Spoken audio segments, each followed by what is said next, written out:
خلق الانسان من نطفۃ فاذا هو حسیم مبین. ہم نے آدمی کو ایک من نطفۃ ایک بوند سے بنایا، ایک قطرے سے بنایا. فاذا هو حسیم مبین، اور یہ وہی انسان ہے کہ جو پھر ہم سے جھگڑتا ہے. فاذا هو حسیم مبین، یہ پھر جھگڑالو ہو گیا، اور صرف جھگڑالو نہیں ہوا، مبین کھلا جھگڑالو ہو گیا. قدم قدم پر یہ ہم سے بغاوت کرتا ہے، قدم قدم پر یہ ہم سے لڑتا ہے. خلق الانسان، تخلیق کیا ہم نے انسان کو من نطفۃ، ایک بوند کے ذریعے، ایک قطرے کے ذریعے. اب اس کی وضاحت میں جائیں گے تو بہت طویل وقت گزر جائے گا. ہر باشعور انسان اس بات کو سمجھتا ہے کہ وہ ایک ہی پانی کی بوند ہے جو ایک مخصوص مقام سے دوسرے مقام خاص میں اترتی ہے.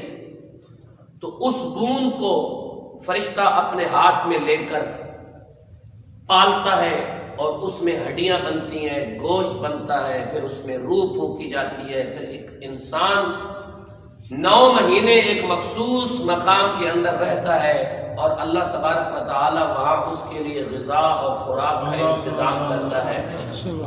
وہاں اس کے لیے آکسیجن کا اہتمام ہوتا ہے، اور پھر ان تمام پر مراحل سے گزرنے کے بعد وہ انسان جب دنیا میں آتا ہے، تو پھر جب وہ مسلمان کے گھر میں پیدا ہوتا ہے تو اس کی زندگی کا مقصد کیا ہے کہ سب سے پہلے دنیا میں آنے کے بعد اسے غسل دیا جاتا ہے، اور دنیا سے جانے کے بعد بھی اسے غسل دیا جاتا ہے. یہ اس بات کا اہتمام ہے کہ یہ جس جہان میں آیا ہے اس جہان میں بھی پاک رہ کر وہ حضور کی بات کرے،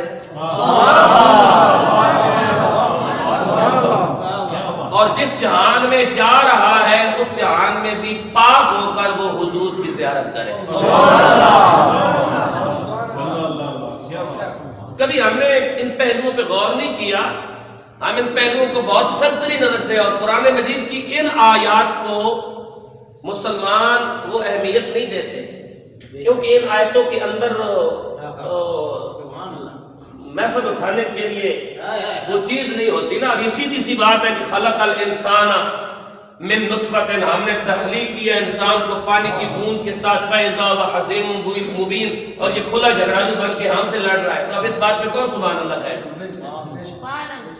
کوئی کہے گا. لیکن اس کے اندر بھی جو ہے وہ شان مصطفیٰ کریم صلی اللہ علیہ وآلہ وسلم کی اعجاز آفرینیہ اور حضور کے معجزات موجود ہیں کہ وہ انسان جس مقام میں رہ کے آیا ہے وہاں اللہ تبارک و تعالیٰ کی ذات کے علاوہ کسی کے پاس کوئی صلاحیت اور طاقت نہیں کہ وہ وہاں اس کی زندگی باقی رکھنے کا اہتمام کرے. وہ اس مقام پر اس کے لیے آکسیجن، اس کے لیے خوراک، اس کے رہنے کا انتظام، اس کی کروٹ بدلنا، اس کا متحرک رہنا، سانس لینا، اب کتنے مدارج اور معارج ہیں جن سے انسان گزرتا ہے. اور پھر انسان کو اس کی حیثیت یاد دلائی گئی ہے کہ جس نطفے کے ساتھ تو تخلیق ہوا وہ ایک ناپاک نطفہ تھا، اور اس کے ذریعے ہم نے تخلیق کیا. اس آیت کا شان نزول کیا ہے؟ جس وقت نبی کریم صلی اللہ علیہ وآلہ وسلم نے کفار مکہ کو دعوت توحید دی تو کفار مکہ نے حضور علیہ الصلوۃ والسلام کی دعوت توحید کو ٹھکرایا، حضور علیہ الصلوۃ والسلام کا استہزاء اڑایا، مذاق کیا. اللہ کے رسول نے فرمایا کہ مرنے کے بعد انسان کو دوبارہ اٹھایا جائے گا، وہ اللہ کی عدالت میں پیش ہوگا. تو مکے کا ایک بڑا سردار جو کافر تھا وہ کسی قبرستان سے ایک بوسیدہ ہڈی اٹھا کر حضور کی بارگاہ میں لے کے آیا، اور حضور علیہ الصلوۃ والسلام کی بارگاہ میں آ کے کہنے لگا کہ یہ ہڈی ایک انسان کی ہے. اب نہ جانے اس کا گوشت زمین کھا گئی، کدھر گیا، اس کی ہڈیاں کہاں کہاں بکھر گئی، گل سڑ گئی. مجھے یہ ایک ہڈی ملی ہے، میری سمجھ میں یہ نہیں آتا کہ یہ ایک ہڈی کو اللہ زندہ کیسے کرے گا. یہ بات میری عقل تسلیم نہیں کرتی کہ اللہ تبارک و تعالیٰ ایک ہڈی کو دوبارہ کس طرح لباس پہنائے گا، دوبارہ کس طرح اس کے اندر اللہ کا امر یعنی روح منتقل ہوگی، اور وہ اللہ کی عدالت میں، اللہ کی کچہری میں پیش ہوگا، اور وہ اپنے اعمال کا جواب دے ہوگا. تو میری عقل نہیں مانتی. تو یہ اس کافر نے جو حضور علیہ السلام سے مطالبہ کیا تھا، اللہ تبارک و تعالیٰ نے اس کا جواب دیا کہ خلق الانسان من نطفۃ، جس اللہ نے پانی کی ایک بوند سے تجھے بنا دیا، پہلے اس بوند پہ غور کر، ہڈی تو اس سے بڑی چیز ہے نا، پہلے اس بوند پہ غور کر کہ اس بوند کے اپنے اندر زندگی نہیں تھی تو اس کے اندر زندگی کی حرکت دوڑانے والا کون ہے؟ جس اللہ نے پانی کے ایک قطرے سے تیرے جیسا کھڑکھڑاتا انسان پیدا کر دیا ہے، وہ اس ہڈی کو بھی دوبارہ گوشت پہنا کر پورا انسان میدان محشر میں لے آئے گا۔ فَإِذَا هُوَ حَسِيمٌ مُبِينٌ۔ یہ انسان اتنا جھگڑالو ہے کہ یہ اپنے حالات پہ اور اپنی تخلیق پر غور نہیں کرتا اور اللہ سے جھگڑنے کے لیے آ جاتا ہے۔ اللہ نے فرمایا کہ یہ اللہ سے جھگڑنے کے لیے آ جاتا ہے، حالانکہ وہ اللہ سے تو جھگڑ ہی نہیں رہا تھا، وہ تو حضور سے بحث کر رہا تھا، لیکن حضور کے ساتھ بحث کرنے کو اللہ نے اپنی ذات کے ساتھ جھگڑا قرار دیا۔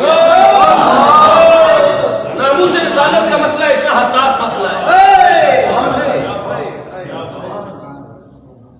خلق الانسان من نطفۃ فاذا هو خصیم مبین۔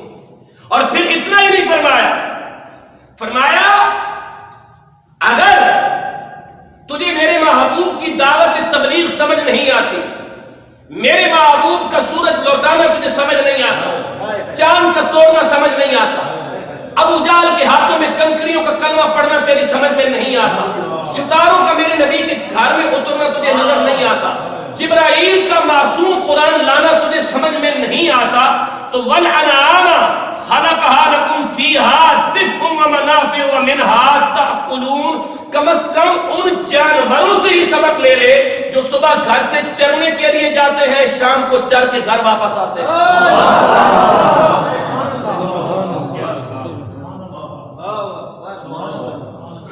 اگر پتھروں کا کلمہ پڑھنا تیری سمجھ سے بالا تر ہے، سورج کا نماز علی کے لیے لوٹ آنا تیری سمجھ سے بالا تر ہے، حبیب یمنی کی ڈیمانڈ پر چاند کا ٹوٹ جانا تیری سمجھ میں نہیں آتا، ستارے کا میرے نبی کے گھر میں اترنا تیری سمجھ میں نہیں آتا، انگلیوں سے آب کوثر کے چشمے جاری ہونا تیری سمجھ میں نہیں آتا، میرے نبی کے معجزات تیری سمجھ میں نہیں آتے، تو والانعام خلقها لکم، ان ڈنگروں کو دیکھ لے جو روزانہ تیرے قلعے سے روزانہ جنگل میں چرنے کے لیے جاتے ہیں، من دفع ومنافع ومنہا تأکلون، اور شام کو چر کے جب گھر واپس آتے ہیں تو ان سے فائدہ اٹھاتا ہے، کم از کم ان کے دودھ کی دھاروں پر ہی غور کر لے،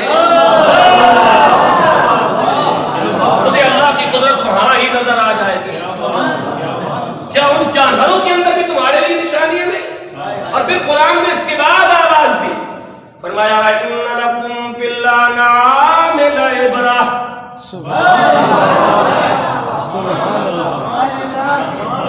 وَإِنَّ لَكُمْ فِي الْأَنْعَامِ لَعِبْرَةً نُسْقِيكُم مِّمَّا فِي بُطُونِهِ مِن بَيْنِ فَرْثٍ وَدَمٍ لَبَنًا خَالِصًا سَائِغًا لِلشَّارِبِينَ۔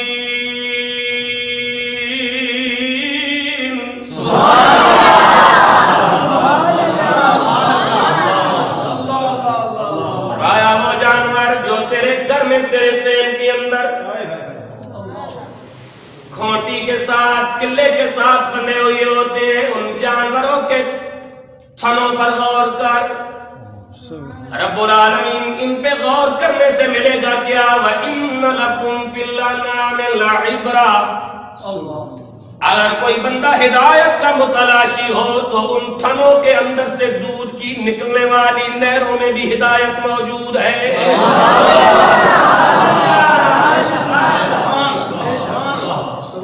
وَإِنَّ لَكُمْ فِي الْأَنْعَامِ لَعِبْرَةً نُسْقِيكُم مِّمَّا فِي بُطُونِهِ مِن بَيْنِ فَرْثٍ وَدَمٍ۔ فرمایا جسے قرآن پڑھنا نہیں آتا، جسے سورج کا پلٹانا سمجھ میں نہیں آتا، جسے چاند کا ٹوٹ کے جڑ جانا سمجھ میں نہیں آتا، اور صرف چاند کا ٹوٹ کے جڑ جانا نہیں، چاند ہمیشہ رات کو نکلتا ہے، جس دن حبیب یمنی نے مطالبہ کیا تھا یہ چاند کا رات کو انتظار نہیں کیا گیا تھا، یہ حضور نے دن کو ہی چاند نکالا نہیں. ٹوٹنا اور جمنا تو بعد کی بات ہے، اگر سمجھنے والوں نے سمجھنا ہوتا تو دن کو چاند کا نکل آنا ہی سمجھ جاتے ہیں. سبحان اللہ. لیکن جب اس دل کے اوپر مہر لگ جائے اور انسان ہدایت کا متلاشی نہ ہو تو پھر اللہ بھی ہدایت نہیں دیتا، اللہ بھی اسے ہدایت دیتا ہے جو ہدایت کے لیے جستجو کرتا ہے. کیوں؟ اس لیے کہ انسان کو اللہ نے مجبور ماذ نہیں بنایا کہ انسان مجبور ہے. انسان کے پاس اختیار ہے، اختیار، اور وہ اپنا اختیار استعمال کر کے ضلالت کا راستہ بھی اختیار کر سکتا ہے، ہدایت کا راستہ بھی اختیار کر سکتا ہے. انسان جانور کی طرح محض مجبور نہیں ہے. یہی وجہ ہے کہ جانور کو حساب کتاب نہیں دینا پڑے گا، جنت دوزخ جزا و سزا نہیں ہے، لیکن انسان کے لیے یہ اہتمام موجود ہے. اس کی وجہ یہ ہے کہ اس کے پاس اختیار موجود ہے. اور اس اختیار کی ایک دلیل دیتا ہوں. ایک شخص جناب علی کریم کے پاس آیا. آج بعض انسان کہتے ہیں اگر اللہ نہ چاہتا تو میں گناہ کیسے کرتا، حالانکہ یہ بھی کفر ہے، یہ کفریہ جملہ ہے. اللہ نہ چاہتا تو میں گناہ کیسے کرتا، اللہ نے کوئی عقل نام کی کوئی چیز نہیں دی. مولا علی کی بارگاہ میں ایک شخص آیا، آپ اس بات پر گفتگو فرما رہے تھے کہ جو کچھ بھی ہوتا ہے وہ اللہ کرتا ہے. درخت کے آخری سرے سے جو ایک پتا ہلتا ہے وہ بھی اللہ کے علم میں ہے. صحرا کے اندر جو ایک ریت کا ذرہ موجود ہے اللہ کی وہ بھی گنتی میں ہے. اللہ کی نگاہ قدرت سے کوئی چیز پوشیدہ نہیں. تو اس شخص نے کہا جب سب کچھ اللہ کرتا ہے تو پھر مجھے اجازت دیجیے میں مسجد کے چھت پہ جا کے چھلانگ لگاتا ہوں، دیکھتا ہوں میری ٹانگ ٹوٹتی ہے یا نہیں ٹوٹتی. تو جناب علی کریم کا جواب سنیے. آپ نے فرمایا آپ کو اللہ کا امتحان لینے کی کس نے اجازت دی ہے؟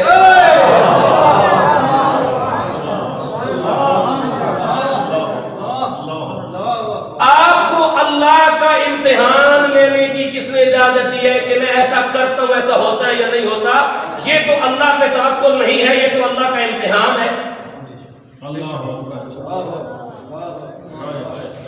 فرمایا وَإِنَّ لَكُمْ فِي الْأَنَامِ لَعِبْرَةً نُسْقِيكُم مِّمَّا فِي بُطُونِهِ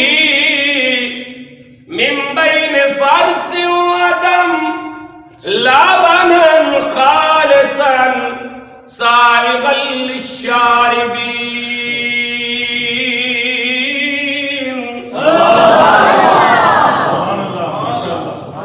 فرمایا جانور کے تنوں پہ غور کر. راجہ صاحب پیاری مجھے نعرہ تکبیر،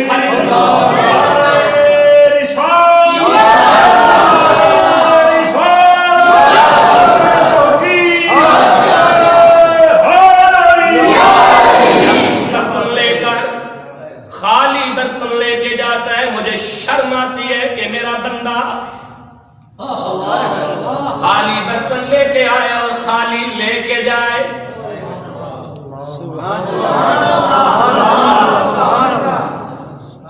اب سمجھے گے آپ. سبحان اللہ، ماشاءاللہ. جانور کے پاس کوئی خالی برتن لے کے جائے تو اللہ خالی نہیں لوٹاتا. نبی کے پاس کوئی خالی دل لے کے جائے تو نبی کیسے خالی لوٹاتا؟ کسی ولی کے پاس کوئی خالی جھولی لے کے جائے تو وہ کیسے خالی لوٹ کے آئے؟ جانے کا یہ صرف شعور کی بات ہے، انسان کا دماغ نہیں کام کرتا. یہی اللہ نے کہا نا کہ ہم نے اسے نطفے سے تخلیق کیا پھر ہم سے جھگڑنے شروع ہوئے. رب العالمین نے فرمایا جب تو خالی برتن لے کر جانور کے پاس گیا، اس برتن میں تھوڑا سا پانی ہے جس سے تو نے اس کے تھنوں کو دھویا. دھونے کے بعد تو نے انہیں ٹٹولا. ٹٹولنے کے بعد قرآن مجید کہتا ہے تو نے جب دودھ نکالنا شروع کیا برتن اپنے دو گھٹنوں کے درمیان دبایا، پھر اس کے تھنوں کو ٹٹولا. قرآن کہتا ہے من بین فرث ودم لبنان. ہم نے جو تیرے برتن میں نور اتارا، پاکیزہ دودھ اتارا. کبھی ہماری اس مشینری پر بھی غور کرنا، یہ آیا کہاں سے؟ من بین فرض سے ہم نے سے گوبر کے درمیان سے نکالا، وعدم ہم نے سے خون کے درمیان سے نکالا، لیکن ہماری مشینری کا کمال دیکھیے، ہماری قدرت کی تخلیق دیکھیے کہ جسے ہم نے گوبر کے اندر سے نکالا تیرے برتن میں گوبر کی ملاوٹ نہیں ہونے دی،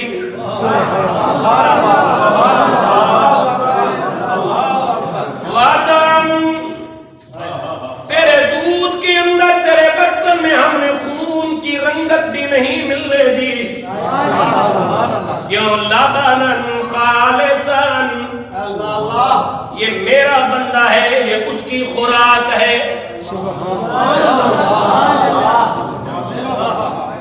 یہ میرا بندہ ہے، یہ اس کی خوراک ہے، خلق الانسان من نطفۃ، ہم نے اسے ایک پانی کی بوند سے تخلیق کیا، فَإِذَا هُوَ حَسِيمٌ مُبِينٌ،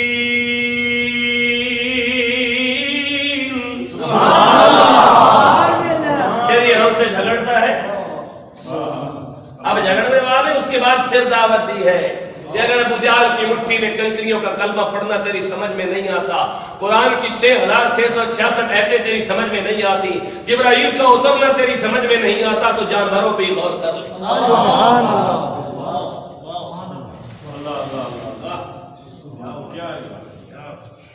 لبناً خالصاً، ہم نے جو دودھ کی صورت میں تیری خوراک کا اہتمام کیا اسے ہم گوبر کے اندر سے لائے، بھوسا کھایا خشک، چارہ کھایا سبز، منہ کے اندر چبایا، حلق کے راستے سے اتر کر اوجڑی میں پہنچا، وہاں اس نے اپنے مراحل تمام کیے، کوئی گوبر بنا، کوئی پیشاب بنا، کوئی دودھ بنا، کوئی خون بنا، کوئی نطفہ خاص بنا، یہ سارے مراحل سے گزرنے کے بعد جب تیرے برتن میں لانے کی باری آئی تو راستے جدا کر دیے تاکہ میرے بندے کی خوراک میں ملاوٹ نہ ہو۔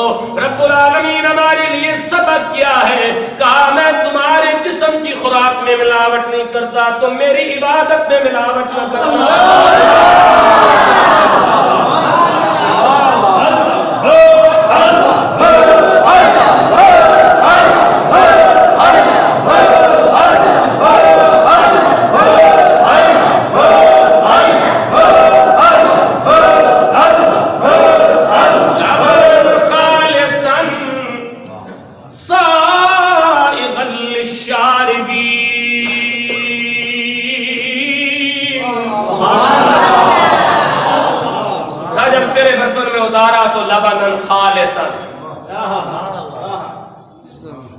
قرآن کی زبان میں ظفر صاحب لبن خالصاً دودھ کو کہتے ہیں، آج عرب میں لبن لسی کو کہا جاتا ہے، لیکن قرآن کی زبان میں لبن دودھ کو کہا گیا ہے۔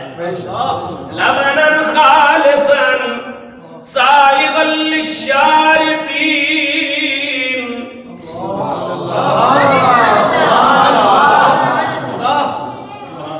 فرمایا یا اللہ یہ گوبر سے نکال کے ہمارے برتن میں بتایا، کوئی اور بھی سبق ہے؟ اہل طریقت نے جو یہاں سے سبق لیا وہ قابل غور ہے۔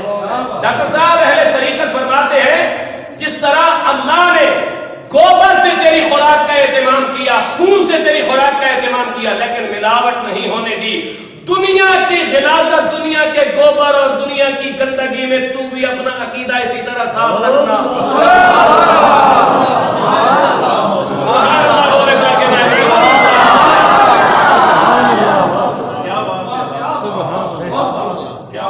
اب رحمت عالم صلی اللہ علیہ وسلم کے اس فرمان کو پڑھیے کہ اگر اللہ کی نظر میں دنیا کی حیثیت مچھر کے پر کے برابر ہوتی تو کسی کافر کو اللہ ایک گھونٹ پانی کا بھی نہ دیتا۔ یعنی دنیا اللہ نے تخلیق کی، لیکن اللہ کی نگاہ قدرت میں اس کی حیثیت نہیں ہے۔ جس دنیا کے لیے تو ناموس رسالت سے بے وفائی کر رہا ہے، جس دنیا کی خاطر تو عقیدہ ختم نبوت کے ساتھ بے وفائی کر رہا ہے، جس دنیا کی خاطر تو ٹرانسجینڈر بل پیش کر رہا ہے، جس دنیا کے لیے تو آج اپنی ذاتی اور نفس کی تسکین کے لیے نہ جانے کتنے کتنا گر چکا ہے، اور گر کر اتنا گر چکا ہے کہ اسفل السافلین تک جا پہنچا ہے۔ کبھی اس بات پہ غور کر کہ اگر دنیا کی حیثیت اللہ کی نظر میں ایک مچھر کے پر کے برابر بھی ہوتی تو اللہ کسی کافر کو ایک گھونٹ پانی کبھی نہیں دیتا۔ وہ اللہ کہہ رہا ہے کہ اگر میں نے غلاظت سے تیری خوراک اتنی پاک اتاری تیرے برتن کے اندر تو پھر میرا بھی ایک تقاضا ہے کہ تو بھی میرے محبوب کے ساتھ کوئی ملاوٹ پسند نہ کرنا۔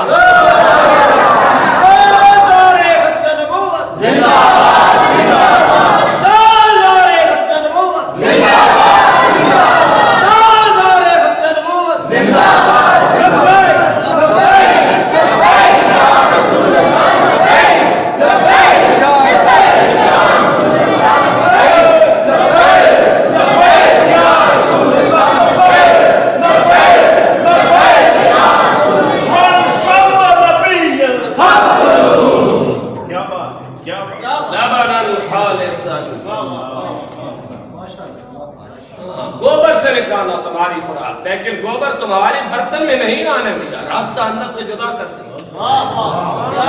خون سے نکالا لیکن خون تیرے برتن میں نہیں آنے دیا، راستہ خون کا جدا کر دیا۔ ہماری تخلیق پہ غور کر، وہ کون سا ایسا سسٹم ہے جو اس جانور کے اندر کام کر رہا ہے، اور صرف ایک حلال جانور کے اندر نہیں، ہر جانور کے اندر یہ سسٹم کام کر رہا ہے کہ جن کا دودھ انسان نہیں پیتا لیکن ان کے بچے تو پیتے ہیں، اللہ تبارک و تعالیٰ ان کے منہ کے اندر بھی یہ غلاظت نہیں جانے دیتا۔ اور پروردگار یہ بتانا چاہتا ہے کہ یہ مخلوق بھی میری مخلوق ہے، یہ میرے عابد ہے، یہ مخلوق میرے سامنے جھکنے والی ہے، میرے اطاعت شعار ہے۔ یہ مخلوق جو اللہ جانوروں کے لیے ان کے منہ کے اندر کوئی عیب شدہ غذا نہیں جانے دیتا، یہ اشرف المخلوقات ہونے کا دعوے دار انسان اپنی جنسی تسکین کے لیے اتنے گھٹیا کام کرنے پہ کیوں اتر آیا ہے؟ کبھی ان باتوں پہ غور تو کیا کرو۔ یعنی اس سے زیادہ گھٹیا کام اور کیا ہوگا؟ اس سے زیادہ گھٹیا، میرے خیال میں یہ انتہائی گھٹیا ہی نہیں، گھٹیا بہت چھوٹا لفظ ہے، اس کے لیے کوئی اس سے بھی بڑا لفظ میرے زبان پہ نہیں آ، میں اس کیا فرمایا بسم اللہ الرحمن الرحیم۔ رب العالمین نے پھر انسان کی تربیت کرتے ہوئے فرمایا وَتَحْمِلُ أَثْقَالَكُمْ إِلَى بَلَدٍ لَمْ تَكُونُوا بَالِغِيهِ إِلَّا بِشِقِّ الْأَنفُسِ إِنَّ رَبَّكُمْ لَرَءُوفٌ رَحِيمٌ۔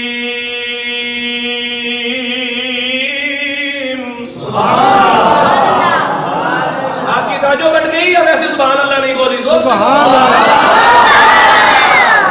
یہ پکا سنا سب، یہ بند کرو، یہ پکا بند کرو۔ فرمایا بسم اللہ الرحمن الرحیم وَتَحْمِلُ أَثْقَالَكُمْ۔ فرمایا اگر تمہیں اپنا نطفہ سمجھ نہیں آتا، ہڈیاں اٹھا کے میرے نبی کی بارگاہ میں لاتے ان کو اللہ کیسے زندہ کرے گا، تو پہلے اس نطفے پہ غور کرو۔ اگر وہ سمجھ نہیں آتا تو پھر جانور کے تھنوں پہ غور کر کے اس کے دودھ پہ غور کرو کہ ہم نے اسے کیسے لایا۔ کہا اگر یہ بھی سمجھ نہیں آتا تو پھر کیا فرمایا؟ کہا وَلَكُمُ الْأَنْعَامَ خَلَقَهَا لَكُمْ فِيهَا دِفْءٌ وَمَنَافِعُ وَمِنْهَا تَأْكُلُونَ۔ پھر صرف اس جانور کے دودھ پہ نہیں، اس جانور کی پوری زندگی پہ غور کرو۔ دِفْءٌ وَمَنَافِعُ وَمِنْهَا تَأْكُلُونَ۔ ہم نے کتنے فائدے جانور کے ساتھ تیرے لیے جوڑ دیے۔ سبحان اللہ، سبحان اللہ بولے سبحان اللہ۔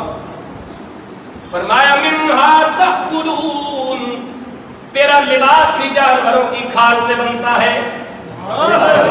یہ جو تو نے جسم کے اوپر لباس پہن رکھا ہے، کبھی اس پہ غور کر کے مجھے مان لے۔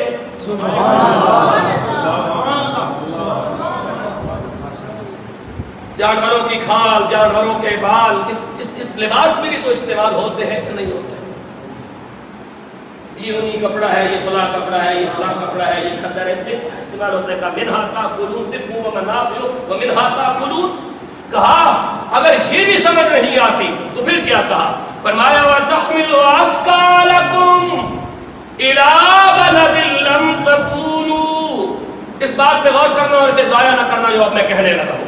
وَتَحْمِلُ أَثْقَالَكُمْ وَتَحْمِلُ أَثْقَالَكُمْ إِلَىٰ بَلَدٍ لَمْ تَكُونُوا تُرِيحُونَ وَحِينَ تَسْرَحُونَ. سبحان اللہ. وَلَكُمْ فِيهَا جَمَالٌ.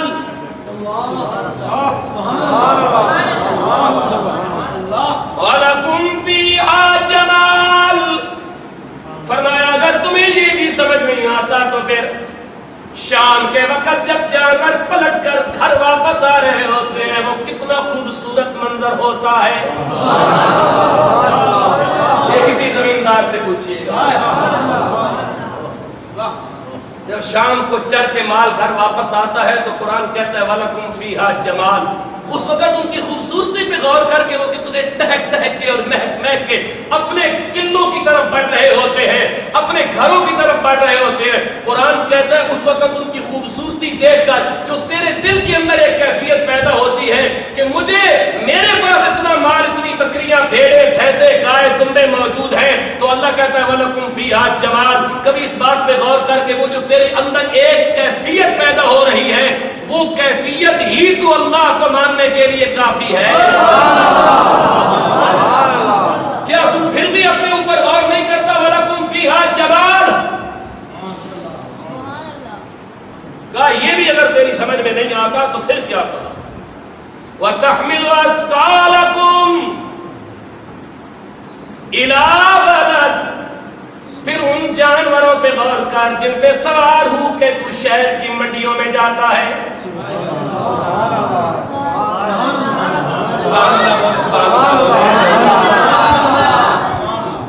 قرآن نے ہر زمانے کو قرآن وہی وَتَحْمِلُ أَثْقَالَكُمْ إِلَىٰ بَلَدٍ لَمْ تَكُونُوا بَالِغِيهِ إِلَّا بِشِقِّ الْأَنفُسِ. ان جانوروں پہ غور کر, گدھے پہ غور کر جو تیری سواری بنا, اونٹ پہ غور کر, خچر پہ غور کر, گھوڑے پہ غور کر. الا بشق الانفس. تو ان کے اوپر سوار ہوتا ہے لیکن یہ بولتے نہیں. میں نے ان کو زبان اس لیے نہیں دی کہ تیری شکایت نہ کرے.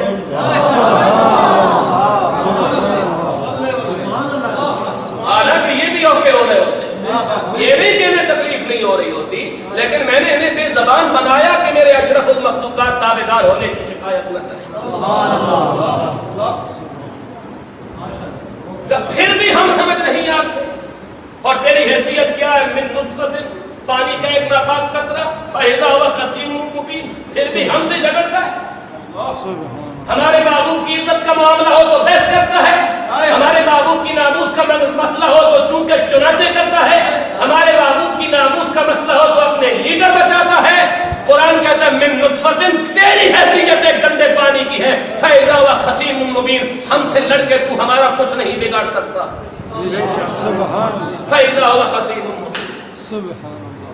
صرف اتنا ہی نہیں کہا, یہ بھی اگر سمجھ نہیں آتا تو والخیل والبغال والحمیر.